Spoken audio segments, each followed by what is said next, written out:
हरिओम, नमो नमः। आप सभी का इस ज्ञान गंगा काशी चैनल में हार्दिक अभिनंदन, स्वागत। जैसा कि आप जानते हैं, इसमें हम बहुत सारे पाठ चला रहे हैं। अभी हम लक्ष्यसिद्धांत कौमुदी का समास पढ़ाने जा रहे हैं। समास में भी अब तत्पुरुष समास चल रहा है। आज चतुर्थी का चलेगा, तृतीया के हो गए। तृतीया समास करने वाले दो ही सूत्र हैं। एक तो कौन है? तृतीया तत्कृतार्थे न, दूसरा है इस तरह से कितने सूत्र हैं? दो सूत्र हैं, है कि नहीं? कितने सूत्र हैं? दो सूत्र हैं। अनुराग, तो आप देखो, चतुर्थी तदर्थार्थ बल हित, चतुर्थी करने वाला सूत्र है। चतुर्थी का समास करने वाला सूत्र है। कौन? चतुर्थी नहीं है, चतुर्थी का चतुर्थ्यंत का समास करने वाला सूत्र है। चतुर्थी तदर्थार्थ बल हित सुरक्षित है। चतुर्थी तदर्थार्थ बल हित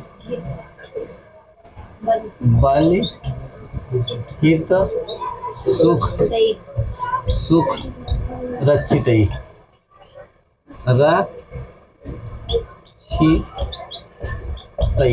ये सूत्र। अब देखो इसमें कौन कौन शब्द है? तदर्थ में पहले तदर्थार्थ, तदर्थ निकाल लो। ये तदर्थार्थ में तत् शब्द है और अर्थ शब्द है, फिर अर्थ शब्द है। तो इस अर्थ को जोड़ दो तो क्या बन जाएगा? तदर्थ। तदर्थ एक तो ये अर्थ बचा रहे हैं। ये क्या है? तदर्थ है, फिर अर्थ है, फिर बलि है, तदर्थ, फिर अर्थ, बलि। एक तो तदर्थ हो गया, फिर अर्थ, फिर बलि, फिर बलि, हित, फिर सुख, फिर रक्षित। ये है, इनके साथ समास होता है। कितने हैं? 6 हैं। कितने हैं?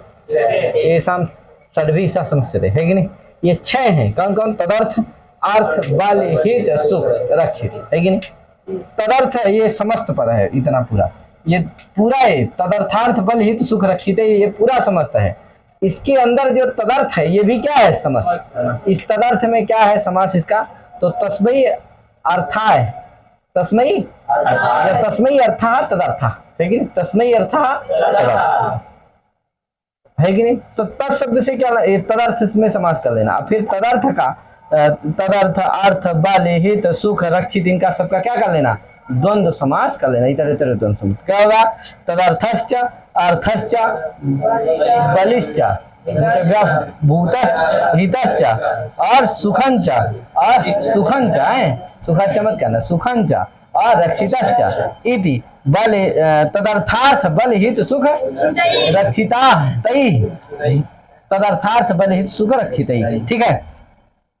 अब देखो, तदर्थ का मतलब हो गया तस्मै अर्थः तदर्थ, है कि नहीं? उसके अर्थ के लिए कई तत् शब्द से क्या लेना? तदर्थ में देखो दो शब्द है, एक तत् है, एक अर्थ है। अर्थ शब्द का अर्थ प्रयोजन, अर्थ शब्द का अर्थ क्या है? प्रयोजन। तो उसके तत् माने तत् से क्या लिया जाए? अर्थ का तो मतलब पता चल गया, क्या है? अर्थ से क्या लेना है? अर्थ शब्द के भी 4 अर्थ होते हैं। अर्थो विधेय वस्तु प्रयोजन निवृत्ति, इतने आदि अर्थ होते हैं। लेकिन अर्थ शब्द का है क्या लेना है? प्रयोजन लेना। तत् से क्या लेना है? तो तत् से जैसे वहां तृतीया तत्कृतार्थेन में लिए थे, तत् से क्या लिए थे? तृतीय क्या लिए थे? तृतीयांतार्थ लिए थे। उसी तरह से यहाँ तत् से क्या लेना? चतुर्थ्यंतार्थ लेना है। तो तत् का मतलब हो गया चतुर्थ्यंतार्थ। तो तस्मै का मतलब है चतुर्थ्यंतार्थाय, है कि नहीं? चतुर्थ्यंतार्थाय, है कि नहीं? प्रयोजनकम इति चतुर्थ्यंतार्थ, है कि नहीं? चतुर्थ्यंतार्थ के लिए जो होता है, चतुर्थ्यंतार्थ के प्रयोजन के लिए जो होता है, उसी का कहते हैं तदर्थ कहते हैं। समझे कि नहीं? तो तदर्थ के साथ समास होता है, मतलब जो चतुर्थ्यंतार्थ के लिए होता है, चतुर्थ्यंतार्थ प्रयोजन के लिए जो होता है, तदवाचक जो शब्द होता है, तत्प्रकृति जो समर्थ सुबंध होता है, उसके साथ क्या होता है? समास। ये तो तदर्थ वाले का इतना कर लेना। अब बाकी का तो बहुत सरल है। अर्थ प्राकृतिक समर्थ सुबंत के साथ चतुर्थ्यंत का यानी चतुर्थ्यंता भिन्न सुबंत का क्या होता है, सुबंत के साथ समास होता है। बलि प्राकृतिक समर्थ सुबंत के साथ समास होता है, हित प्राकृतिक समर्थ सुबंत के साथ समास होता है, सुख प्राकृतिक समर्थ सुबंत के साथ समास होता है और रक्षित प्राकृतिक समर्थ सुबंत के साथ समास होता है। किसका? हाँ, चतुर्थ्यंता भिन्न सुबंत का यानी चतुर्थ्यंता भिन्नम सुबंतम तदर्थ अर्थ बल हित सुख रक्षित इत्येतदन्यतम प्रकृति समर्थै सुबंतैः सहवा समस्यते सजा तत्पुरुष। ध्यान देना, अर्थेन सा नित्य समासो विशेष लिंगता च, इसलिए अर्थ का अलग अर्थ करना। क्या? अर्थ को लेकर के अलग उसका अर्थ बनेगा, क्योंकि अर्थ के साथ जो समास होगा वो नित्य समास होगा, है कि नहीं, और विशेष लिंगता होगी, वार्तिक के द्वारा आगे बताया जाएगा। तो अर्थ वाले को नहीं जोड़ना, उसका तो नित्य समास होगा। बाकी वाले में सहवा समस्यते कर सकते हो, ठीक है भैया, बाकी वाले में समास सहवा समस्यते कहना है। तो क्या करना? तदर्थ बल, अर्थ वाले छोड़ो भाई, तो तदर्थ चतुर्थ्यंता भिन्नम सुबंतम तदर्थ बल हित सुख रक्षित इत्येतदन्यतम प्रकृतिक यह सुप इत्येतदन्यतम प्रकृति का यह सुप तदंतैः समर्थैः सहवा समस्यते सजा तत्पुरुष। ऐसा कर लेना। और अर्थ वाले के साथ समझ करना, चतुर्थ्यंता भिन्नम सुबंतम अर्थ प्रकृतिक समर्थ यह शुभ, अर्थ प्रकृति का यह शुभ तदंतेन समर्थेन सह नित्यम समस्यते सजा तत्पुरुष विशेष लिंगता च भवति, है कि नहीं, विशेष लिंगता। ये अर्थ क्यों आया, कैसे आया? तो उसके द्वारा माध्यम से आया, क्योंकि वार्तिक में आगे आने वाला है। अर्थेन नित्य समासो, हाँ, अर्थेन नित्य समासो विशेष लिंगता चेत वक्तव्यम, इस वार्तिक के माध्यम से अर्थ आया, क्योंकि वो वार्तिक कहता है कि अर्थ के साथ नित्य समास, चतुर्थ्यंत का अर्थ के साथ नित्य समास होता है और विशेष लिंगता होता है। विशेष जिस लिंग का होता है वही लिंग समास में हो जाता है। यदि विशेष नपुंसक लिंग है तो समास में भी क्या होगा, नपुंसक लिंग हो जाएगा, समस्त पद भी क्या होगा, नपुंसक लिंग हो जाएगा। यदि विशेष स्त्रीलिंग है तो समस्त पद भी क्या होगा, स्त्रीलिंग। यदि विशेष पुल्लिंग है तो समस्त भी क्या हो जाएगा, पुल्लिंग हो जाएगा। यही उसका मतलब, विशेष लिंगता का मतलब समझ गया ना। विशेष जैसा है जिस लिंग का है वो उसी तरह का क्या हो जाएगा, समस्त पद हो जाता है, ठीक है भैया। अब उदाहरण आगे आएगा तो आपको बताया जाएगा। तो ये अर्थ इसका बता दिया गया आपको, ठीक है भैया। अब देखो पहला है तदर्थ, तो इसी तदर्थवा वाले को ही देखते हैं, यानी चतुर्थ्यंता भिन्न सुबंत का क्या होता है, तदर्थ प्राकृतिक समर्थ सुबंत के साथ समास। इसका अर्थ कर ले, यानी चतुर्थ्यंतार्थाय यत् तदवाचकम यत् प्रातिपदिकम तत्प्रकृति का यह शुभ तदंतेन समर्थेन सहवा समस्यते सजा तत्पुरुष। ये केवल तदर्थ वाले का अर्थ होगा, है। तो देखो, जैसे देख लो, यूपाय दारू यूपदार है, यूपाय दारू बराबर यूप दारू, ये समस्त पद है, यूपाय दारू यूपदारू। अब देखो, यूपाय दारू, ये दारू माने होता है वो दारू, वो वाला मत समझ लेना भैया। दारू माने देवदारू भी नहीं समझना है, क्या दारू माने लकड़ी सामान्य समझना है कि नहीं। तो क्योंकि देवदारू का वृक्ष तो सब जगह पाया नहीं जाता है, वो जहाँ होगा वहां तो ठीक है भाई, उसका खूंटा बिगाड़ लेंगे, सब कुछ कर लेंगे, क्या हिमालय उमालय में होता है सब, तो वहां तो ठीक है चल जाएगा। अब गांव देहात में आदमी सब कोई क्या है, उसका प्रयोग करता है, क्या है, किसका, यूप का। यूप का प्रयोग किस में होता है कि नहीं। अरे कोई भी हो, उसके क्या हो, गाय होगी तो उसको बांधता है आदमी। अब यूप भी और जो भी है अपना, है कि नहीं। हाथी बांधने के लिए भी बहुत सारे लोग प्रयोग करते होंगे, क्या यार, घोड़ा बांधने के लिए भी प्रयोग सकते हैं, तो उसका एक अलग अलग अपना क्या है प्रयोग। तो यूप माने होता है खूंटा, समझ रहे हैं। दारू माने लकड़ी है, तो यूप के लिए दारू लकड़ी, यूप के लिए लकड़ी, खूंटा के लिए लकड़ी, उसको खूंटा बोलते हैं हिंदी में, क्या यार। हाँ, जिसमें क्या बोलते हैं, गाय बांधते हैं रस्सी उसको लगाते हैं, उसको क्या बोलते हैं देहात में, बहुत जगह खूंटा, बहुत जगह पता नहीं क्या बोलते हैं, हमारे यहाँ उसको खूंटा बोलते हैं भैया। तो क्या होता है, वो लकड़ी का छोटा सा इतना बड़ा होता है, उसको ठोक देते हैं, तो क्या उसी में फिर वो रस्सी से बांध देते हैं, रज्जु शंकु संयोगा हो जाता है कि नहीं। तो गैया क्या हो जाती, भर जाती है कि नहीं, रज्जु शंकु संयोगा, शंकु वही खूंटा क्या कहते हैं, शंकु कहते हैं संस्कृत में, है। और उसी में क्या हो जाता है, रज्जु का संयोग हो जाता है, इसी का नाम है बंधना, है कि नहीं। बांधना इसी का नाम है। बांधना कोई अलग चीज वैसे नहीं, बस रज्जू से क्या कर दो, पहले रज्जू का सहयोग किससे करो, पशु से करो, फिर पशु और रज्जू से सहयोग किससे कर दो, दूसरे शंकु से। यही क्या है, बंधना है कि नहीं। तो यूप माने होता है वही शंकु, है कि नहीं। उसके लिए क्या, लकड़ी, दारू माने लकड़ी, लकड़ी है, तो लकड़ी। अब देखो किसके लिए लकड़ी, यूप के लिए लकड़ी।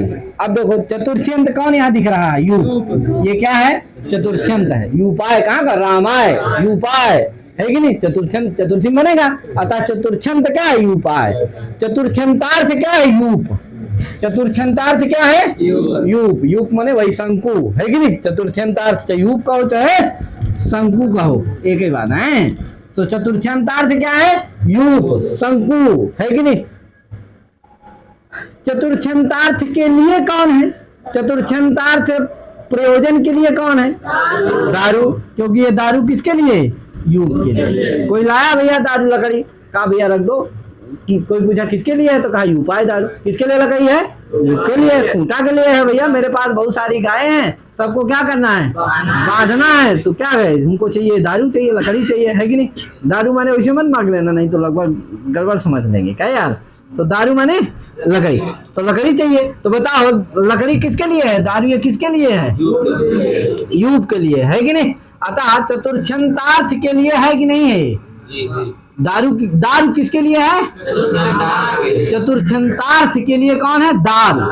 अब तदवाचक कौन है, बड़ा ऊ नहीं है, रस रहता है इसमें क्या यार, इसको रस ही समझना है। हाँ, तो चतुर्थ्यंतार्थ के लिए कौन है, दारू।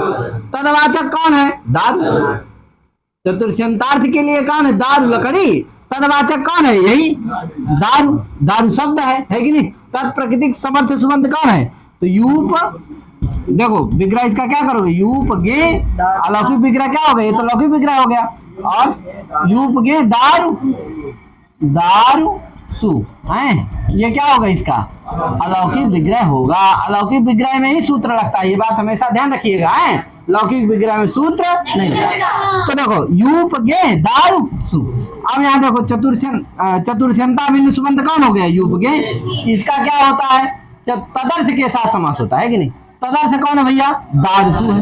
कैसे है तदर्थ भैया, तो तदर्थ का मतलब है चतुर्थ्यंतार्थ के लिए जो होता है, चतुर्थ्यंतार्थोपकारक जो होता है, उसी तदवाचक जो शब्द होता है, तत्प्रकृतिक जो समर्थ सुबंध होता है, उसके क्या साथ क्या होता है, समास हो जाता है। इतना थोड़ा सा हिंदी में समझ लो, बहुत ज्यादा नहीं समझ में आ रहा है जिसको, कि जो चतुर्थ्यंतार्थ के लिए होता है उसी के साथ समास होता है कि नहीं। चतुर्थ्यंतार्थ का जो उपकारक होता है उसी के साथ क्या हो जाता है, समास होता है। तो चतुर्थ्यंतार्थ कौन हो, चतुर्थ्यंतार्थ हुआ शंकु, इसका उपकारक कौन है, दारू, क्योंकि इसके दारू के बिना क्या होगी, यूप बनेगा, खूंटा बनेगा। अतः चतुर्थ्यंतार्थ जो शंकु है, यूप है, उसका उपकारक कौन है, दारू, लकड़ी, है कि नहीं। अतः उसी के साथ क्या हो जाएगा, समास हो जाएगा। तो तदवाचक, अब देखो उसको सूत्र का अर्थ जो हुआ था उसको मैं घटाई दे रहा हूँ। ये तो एक सामान्य हो गया कि चतुर्थ्यंतार्थ का उपकारक कौन हो गया, दारू, इसके साथ क्या हो जाएगा, समास हो जाएगा। तो यूपाय दारू, यूप दारू, यूप दारू बन जाएगा, ठीक है ना। अब देखो उसका अर्थ घटाई दे रहे हैं। चतुर्थ्यंता भिन्नम सुबंतम कौन हो गया, यूप के, उसका चतुर्थ्यंतार्थाय यत्, चतुर्थ्यंतार्थाय यत्, यानी चतुर्थ्यंत प्रयोजनकम यत् कौन हुआ, दार। तत्प्रकृतिक सुप कौन हुआ, दारुसु में सु। तदंत कौन हो गया, तदंत समर्थ कौन हो गया, दारुसु। तेन सह समस्यते सतः, तेन सह विकल्पेन समस्यते सतः, तो हो गया, उसके साथ समास हो जाएगा। समस्या संज्ञा, यूप का पूर्व प्रयोग क्या बन जाएगा, यूप सुबलुक, क्या यूप दार, क्या हो जाएगा, दार क्या है, वो है क्या है, नपुंसक लिंग है, तो परवल लिंगम दंत तत्पुरुषयो। तो क्या हो, द्वंद और तत्पुरुष में परपद का लिंग होता है, क्या होता है, द्वंद और तत्पुरुष में परपद का लिंग होता है। पर में जैसा होगा वैसे क्या हो जाता है, पूरे समास में वही लिंग हो जाता है। तो पर में कौन है, दारू, इस दारू का लिंग कौन सा है, नपुंसक लिंग। अतः क्या हो जाएगा, पूरे समास में क्या हो जाएगा, नपुंसक लिंग हो जाएगा। तो यूप दारू। अब यहाँ जो सु आएगा उस सु का क्या हो जाता है, लुक हो जाएगा, समझे कि नहीं। जो समास के बाद लुक हो जाता है, फिर प्रातिपदिक संज्ञा फिर से एक देश विकल्प से क्या हो जाती है, फिर से प्रातिपदिक संज्ञा होती है, फिर से क्या होगा, जो सु आएगा उस सु का क्या होगा, सुविभक्ति आएगी, उसका लुक हो जाएगा। क्यों, समूह नपुंसकलिंग सूत्र से। क्यों, क्योंकि परवल लिंगम दंत तत्पुरुष, ध्यान रखना, परवल लिंगम दंत तत्पुरुष सूत्र आगे आएगा। तो क्या ये क्या कहता है, तत्पुरुष में ही अंतिम में कि पर पद का जैसा लिंग होता है वैसे पूरे समास द्वंद्व और तत्पुरुष जो समास होता है उसका हो जाता है, समझे। तो पर पद का लिंग जैसे पर कौन है, दाल, उसका लिंग क्या है, नपुंसक, अतः पूरे समास का इसका क्या लिंग हो जाएगा, नपुंसक। ये क्या नहीं होगा, स्त्रीलिंग नहीं होगा, ये नपुंसक पुल्लिंग, अभी तो क्या होगा, क्यों, क्योंकि इसमें जो पर में है कौन, उसका लिंग क्या है, अतः पूरे समास का क्या लिंग हो जाएगा। क्यों, सूत्र है, क्या सूत्र है पानी जी का, परवल लिंगम द्वंद्व तत्पुरुषयोः, ये सूत्र है। ठीक है भैया, याद रखना, बहुत जरूरी सूत्र है। परवल लिख दूं क्या, पर वल लिंगम द्वंद्व तत्पुरुषयोः है जन, परवल लिंगम द्वंद्व तत्पुरुषयोः करना, तो यूपायदार यूपदार बन गया है। अब देखो इतना आप समझ गए ना, थोड़ा एक चीज और यहाँ बता देते हैं, शायद आगे आए कि ना, हाँ आगे आता है तो इसलिए थोड़ा सा बता दे रहे हैं, इसके बाद तुरंत यही है।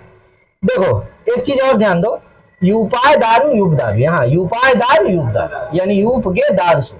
देखो एक प्रकृति होती है, एक विकृति होता है कि नहीं, प्रकृति विकृति, प्रकृति विकृति, प्रकृति प्रकृति विकृति, विकृति प्रकृति, दो शब्द हैं, कौन कौन, प्रकृति और विकृति है कि नहीं, ये दो, नंबर एक नंबर दो। अब देखो प्रकृति माने समझ रहे हो, प्रकृति क्या है, जैसे देखो एक दो उदाहरण बता देता हूँ का, जैसे मिट्टी क्या है, मिट्टी से क्या बनता है, घड़ा, तो प्रकृति कौन हुई, घड़ा क्या हुआ, उससे उत्पन्न हुआ, अतः क्या है, विकृति। और उसी तरह पिता और पुत्र है कि नहीं, उसी तरह ये सब समझने के लिए बता रहा हूँ। जैसे पट तंतु, तंतु क्या है, प्रकृति, पट क्या है, विकृति, कपड़ा, लेकिन तंतु माने वो धागा डोरा, उसी से तो कपड़ा बनता है, क्या है, तो आए, हाँ, तो तंतु क्या है, प्रकृति, अब पट क्या है, कपड़ा जो बना वो क्या है, विकृति है कि नहीं। और उसी तरह यहाँ पर जैसे दूध और दही, क्या दही, दूध से क्या बनता है, दही, अतः प्रकृति कौन है, दही की प्रकृति कौन है, दही क्या है, तो एक प्रकृति एक, समझ गए कि नहीं, दूध क्या है, प्रकृति, दही क्या है, जान गए ना, भूलोगे, एक प्रकृति एक ठो प्रकृति एक ठो, समझ गए। अब यहाँ पर हमको बताओ, एक व्यक्ति से हम पूछेंगे जिसे वही बताना बस, कि यहाँ पर भी प्रकृति है और एक ठो विकृति है, क्या यहाँ पर भी क्या, यूपायदार यूपदार, यहाँ भी एक प्रकृति है एक ठो विकृति है कि नहीं। तो यहाँ पर भी मैं पूछूंगा जिसे वही बताना कि क्या है, कौन प्रकृति है कौन विकृति है। हमारा पवन बताएगा, चल पवन बता दे। लकड़ी प्रकृति है और कौन, दारू, दारू वो प्रकृति है, हाँ दारू, दारू प्रकृति है और यूप समझ गए ना, हाँ तो हो गया, कोई दिक्कत। दारू क्या है, प्रकृति, और यूप क्या है, समझ में आ गया ना, क्योंकि दारू क्या है, दारू से ही क्या बनता है, यूप बनता है, खूंटा जो है उसका है कि नहीं, शंकु, अतः क्या हो, दारू क्या है, प्रकृति, और ये क्या है, विकृति। तो प्रकृति विकृति है यहाँ की नहीं है, तो ध्यान देना, ये तदर्थ के साथ वही समास होता है जहाँ प्रकृति विकृति भाव संबंध रहे, है कि नहीं। यदि प्रकृति विकृति भाव नहीं है तो क्या नहीं होने वाला वहां समास, समझे कि नहीं, तदर्थ के साथ समास क्या होना चाहिए, तो यहाँ है प्रकृति विकृति भाव की नहीं है, तो क्या हो जाएगा यहाँ समास। और जैसे उदाहरण दिया जहाँ नहीं है, रंधना स्थाली, एक तो उदाहरण है रंधना स्थाली, रंधनाय स्थाली। अब देखो यहाँ रंधन के लिए स्थाली, रंधन मैंने पकाना, पकाना, तो पकाने के लिए रंधन माने पकाना होता है, रंधनाय माने पकाने के लिए। ठीक है भैया, पकाने के लिए क्या है थाली? अरे भैया थाली बने बटलोई। बटलोई पुराने जमाने में ऐसे ना चूल्हा में क्या करते थे, बटलोई गंजी रख देते थे, उसमें चावल डाल देते थे, क्या है आ जाता था सब। क्या यार उसी में दाल डाल दिए, वाह लगा। क्या यार हम बोल तो क्या हुआ? क्या हुआ बोलो यार? हाँ रंधना यार, दिलाया करो यार, मेरे बच्चे हैं सब बड़े प्यारे प्यारे बच्चे हैं, सब याद नहीं दिलाते हैं, मस्त हो जाते हैं उसी में। क्या रंधनाय स्थान। अब देखो यहाँ रंधन चतुर्थ्यंत कौन है? इसका कर लेना लौकिक विग्रह, रंधन गे स्थाली। अब रंधन गे स्थाली, यहाँ देखो चतुर्थ्यंता में कौन है? रंधन गे और स्थाली है। अब देखो यहाँ प्रकृति विकृति भाव है, हमको देखना है प्रकृति विकृति भाव? तो पकाने के लिए स्थाली, स्थाली माने होता है बटलोई। तो बटलोई और पकाना दो चीज है यहाँ, एक बटलोई है, एक पकाना है। अब बताओ इनका क्या है आपस में? प्रकृति विकृति भाव संबंध है। यद्यपि पकाने का उपकारक कौन है? स्थाली है, तो तदर्थ तो है, यानी कि क्या चतुर्थ्यंतार्थ का उपकारक तो है स्थाली। चतुर्थ्यंतार्थ क्या है? पकाना, उसका उपकारक कौन है? स्थाली। क्योंकि स्थाली अगर नहीं होगी तो पका सकता कोई? आजकल उसको कुकर कह सकते हैं, तो कुकर के बिना चावल पका सकता कोई? तो भैया हाथे में रख कर पका दो, तो ऐसा तपस्वी कहाँ मिलेगा भैया? ना कहीं कौन त्यागी का क्या हो, योगी बाबा हो तो मिल जाए तो ठीक है, नहीं तो मिलने वाले हैं। इसलिए क्या है, बिना कुकर के पकाने वाले नहीं है कि नहीं? कहना भी नहीं, कहेगा कोई अपनी बीवी से तो बीवी कहते कि जब पका के खा ले भाई, नहीं क्या हमारे उस शक्ति का नहीं है क्या यार? तो रंधनाय स्थाली, रंधन का उपकारक तो है स्थाली, पकाने का उपकारक क्या है? स्थाली है। लेकिन पकाने की प्रकृति नहीं है, कौन? स्थाली। न स्थाली के विकृति है कौन? पकाना है कि नहीं? तो इनके बीच क्या नहीं है? प्रकृति विकृति भाव संबंध नहीं है कि नहीं? जैसे यहाँ यूप के लिए दारू था, है कि नहीं? तो दारू क्या था? यूप चतुर्थ्यंत का उपकार, चतुर्थ्यंतार्थ का उपकारक भी है और प्रकृति भी है, यानी वो दारू प्रकृति है और वो क्या है? विकृति, क्योंकि इसी से वो बनता है। यहाँ ये थाली से रंधन पकाना थोड़ी बनता है क्या यार? वो पकाना क्या क्रिया, तो उससे यहाँ प्रकृति विकृति भाव संबंध है, अतः क्या नहीं यहाँ समास होगा। तो यद्यपि यहाँ उपकारक है, चतुर्थ्यंता तदर्थ है, लेकिन प्रकृति विकृति भाव अतः समास। इसीलिए भारतीय किसके लिए बनाए हैं देख लो, तदर्थेन प्रकृति विकृति भाव एव इष्टः, तदर्थेन प्रकृति विकृति भाव यानी तदर्थ के साथ वही समास होता, इष्ट है वहीं पर अभिप्सित है, वहीं पर चिकीर्षित है, वहीं पर होता है जहाँ प्रकृति विकृति भाव यहाँ है। कहाँ था? यूपाय दारू से तो हो जाता, समझ गए ना? ये हो गया तदर्थ का उदाहरण। बाकी अब बहुत सरल सरल है, क्या हो जाएगा जल्दी से। अब क्या आया? तदर्थ, फिर आया अर्थ का, थोड़ा अर्थ वाला भी है भैया। अर्थ कोई दिया है, अर्थ का क्या दिया है? अर्थ के तीन लिंग का उदाहरण दिया, पुल्लिंग, स्त्रीलिंग और पहला कौन है? स्त्रीलिंग है, द्विजार्था सुपा स्त्रीलिंग, फिर नपुंसक। तो देखो तीन उदाहरण है अर्थ वाले में है। अब ये तदर्थ का हो गया, बचा क्या? अर्थ। तो अर्थ का हम लोग देखते हैं, ये अर्थ का। अब देखो अर्थ के लिए वार्तिक तुरंत लग जाएगा कि अर्थेन नित्य समास हो विशेष लिंगता, अर्थ के साथ नित्य चतुर्थ्यंता भिन्न सुबंत का क्या होता है? अर्थ के साथ नित्य समास और विशेष लिंगता होती है कि नहीं? अब देखो उदाहरण जैसे दिया, अब स्वाभाविक बात है जब नित्य समास होगा, द्विजार्था सूपा,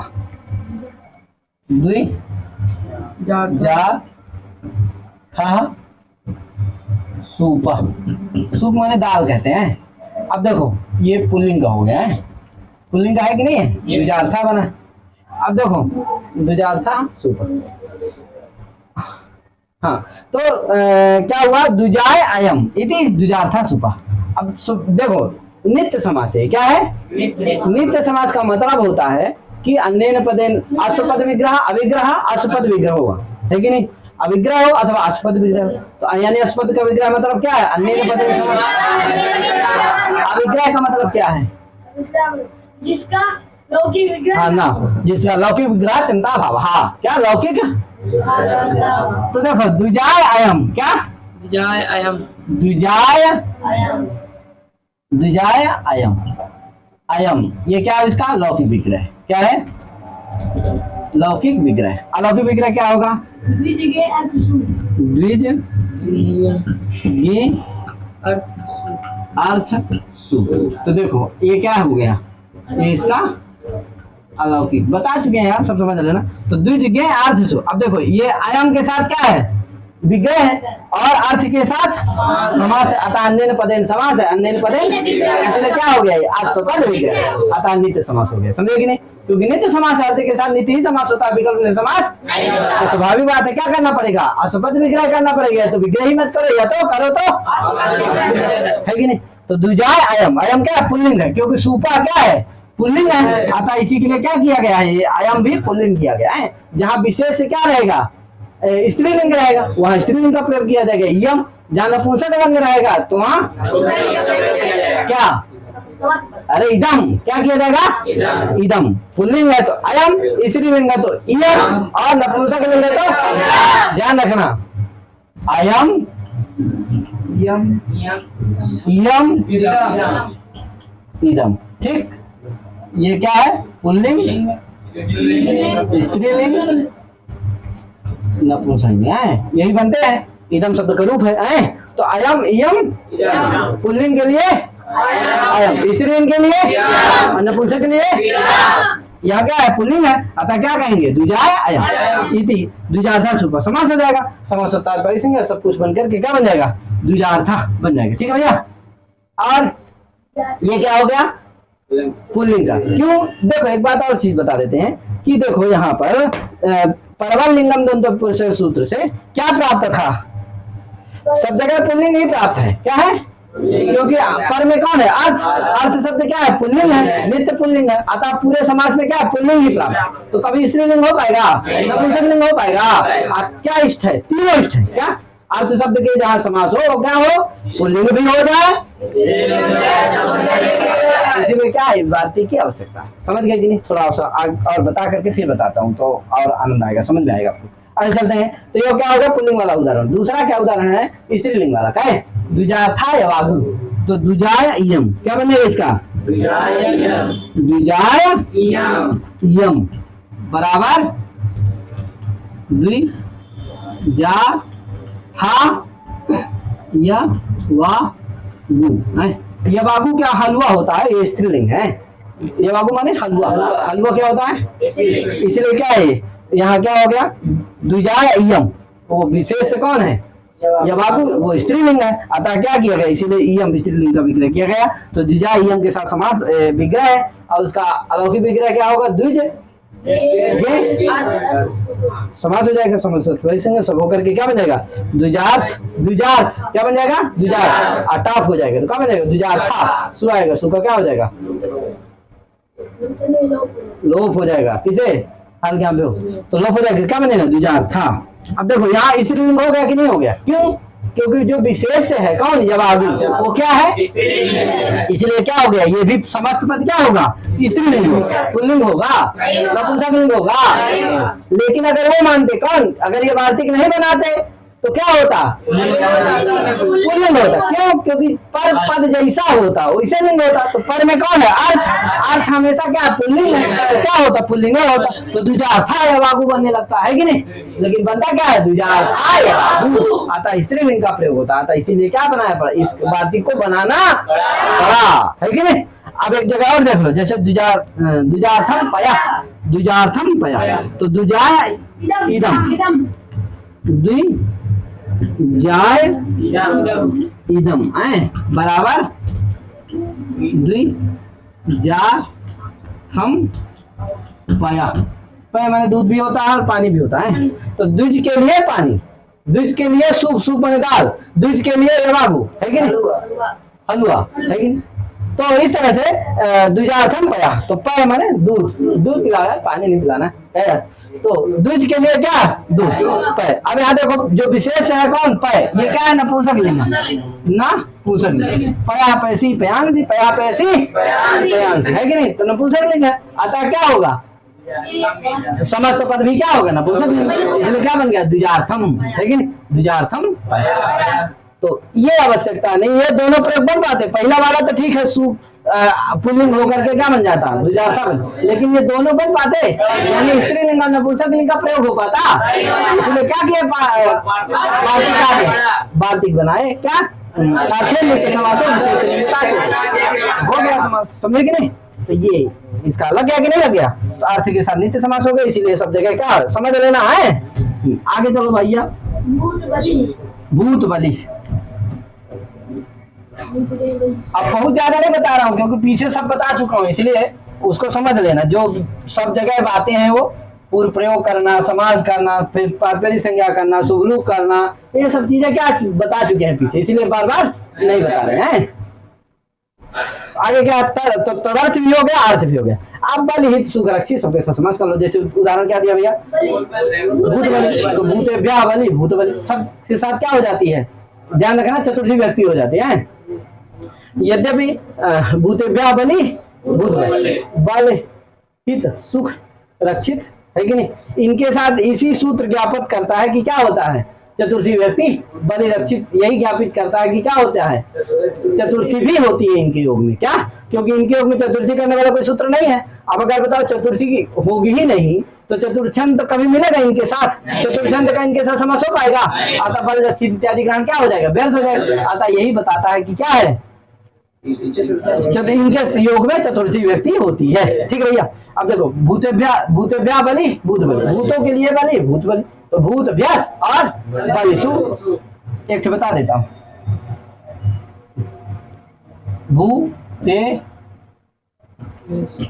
भूतेभ्या बलि बराबर भूत बलि है। इसमें पुल्लिंग ही है, बलि क्या है, पुल्लिंग है। इसमें जो परपद में रहेगा वही वाला हो जाएगा, परवलिंगम दंत। ठीक है ना। तो भूत क्या होगा, इसका विग्रह क्या होगा, अलौकिक विग्रह, भूत व्यास, भूत व्यास और बलि सु, ये रहेगा, समास हो जाएगा। चतुर्थंत कौन हो जाएगा, ये भूत व्यास, इसका बलि के साथ, बलिसु के साथ, समस्त के साथ समास हो जाएगा। बनेगा भूत बलि। इस तरह क्या बना लेना, गोहितम, गोभ्या हितम, गोहितम, गो का जो हितकारक हो कौन, गो का हितकारक क्या है, अरे यार ग्वाल भी है, चारा घास भी है, ये सब क्या है, गो के हितकारक है कि नहीं। घास नहीं होगी तो होगा, उसका सब हितकारक है कि नहीं है। तो भूते ब्याह बलि, भूत बलि, गोभ्या हितम, गोहितम और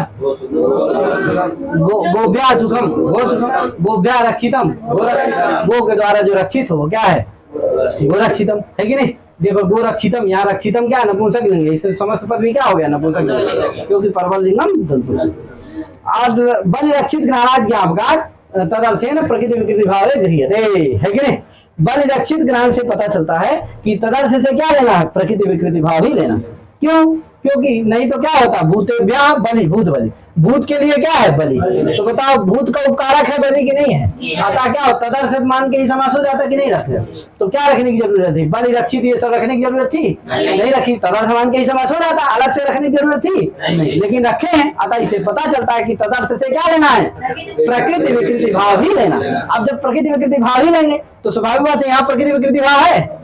अरे बलि क्या नहीं, उसकी भूत की वो प्रकृति थोड़ी है, बलि से थोड़ी भूत बना है कि नहीं। भूत तो पंचभूतों से बना है, क्या यार, किसे नहीं बना है, बलि से थोड़ी बना है कि नहीं। इसलिए एक प्रकृति विकृति भाव यहाँ नहीं, इसलिए क्या नहीं होता यहाँ समास, तदर्थ से नहीं हो सकता, इसीलिए अलग से रखना पड़ा, मतलब सार्थक हो गया, चरितार्थ हो गया, है कि नहीं। इसीलिए बलि रक्षित ग्रहणाद ज्ञापकात, बलि रक्षित ग्रहणेन ज्ञायते यत् तदर्थ शब्देन प्रकृति विकृति भावः गृह्यते, है कि नहीं। तदर्थ से क्या लेना, प्रकृति विकृति भाव लेना। ये कौन बताता है, सूत्र में बलि रक्षित ये ग्रहण बताते हैं। ठीक भैया, ये हो गया क्या, भूतेभ्या बलि, भूत बलि, गोभ्या हितम, गोहितम, गोभ्या सुखम, गो सुखम, गोभ्या रक्षितम, गो रक्षित, ये सब बन जाएगा है। इस तरह और भी समास आप कर सकते हो जोड़ करके। ठीक भैया, तो हो गया, चतुर्थी का हो गया ना भैया, और कुछ बाकी तो नहीं है। अब पंचमी बहन है, चलो कल कर देंगे। तो इतना करके अपनी वाणी विराम देते हैं। सभी को हरिओम, नमो नमः, जय श्री राम, राधे राधे।